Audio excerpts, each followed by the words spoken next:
Taiwan. Wait, that's Thailand. Taiwan, the Republic of China. No. Not that China. Alright, there we go. Taiwan. What's Taiwan, you ask? Well, if you didn't know, I guess I'd say the short version is that it's an island country off the coast of China, but it's complicated. Who am I, you ask? My name's Andrew. I'm an American that ran off to Taiwan when the world decided to go to hell because of COVID-19.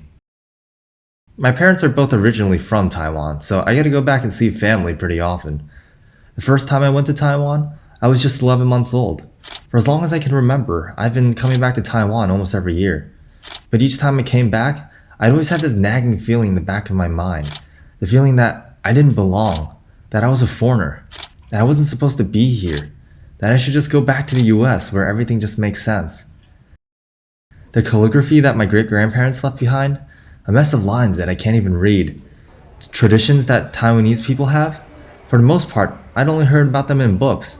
I never celebrated any of them with my Americanized parents. The Taiwanese language? The only thing I know how to say is paise, wa tiabo. It means sorry, I don't understand. Heck, until the start of high school, the only things I knew how to write in Chinese were my name and ni hao. No matter how I tried to look at it, I just felt like a lost cause whenever someone talked to me. With my university deciding to go online for this academic year, I ended up enrolling in National Taiwan University for a semester. So I could have a somewhat normal college experience. Taiwan's been safe with its strict COVID-19 policies, and there's only been about 500 cases since February. Thing is, I'm living in an entire apartment by myself. Sure, my grandparents are literally right next door, but I still couldn't help but feel like I was just alone. I missed my friends at Emory, my friends in New York, walking around the neighborhood with my camera. I missed my dog, and I missed the rest of my family. I was homesick, missing the US where things just made sense. Whenever I'd call my friends in the US from Taiwan, I'd joke and say that I'm an introvert by nature.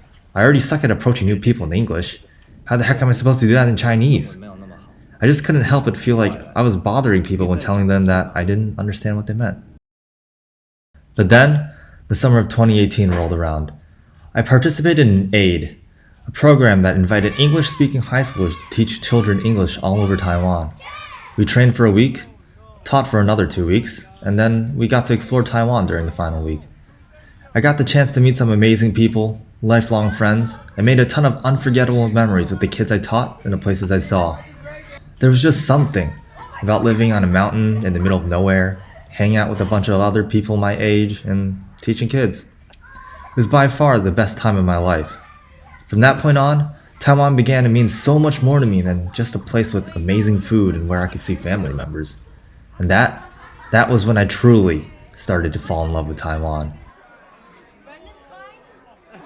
And since AID, I've gotten to meet Taiwanese friends here that accept me for who I am. As for how I see Taiwan nowadays, well, it's something like this.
Anyways, as for that constant feeling that I just simply don't belong here, to be honest, I don't think that's ever going to disappear. One of my main concerns about going to National Taiwan University and underloading courses at Emory was that, well, my Chinese wouldn't be good enough, that I wasn't good enough, and feeling that I didn't belong. But I think I'm starting to find my place here in Taiwan. Sure, my Chinese might never be good enough, and I might always feel like a foreigner, but I think I'm starting to embrace it. Over the years, and especially now during this COVID-19 pandemic, I've come to understand the Taiwanese spirit and see it for what it is: resilient, kind, and just brimming with life, qualities that I now carry with me. Taiwan's already given me so many friends and truly unforgettable experiences, and I'll continue to do so for years to come. If you're trying to discover more about your heritage, throw yourself out there.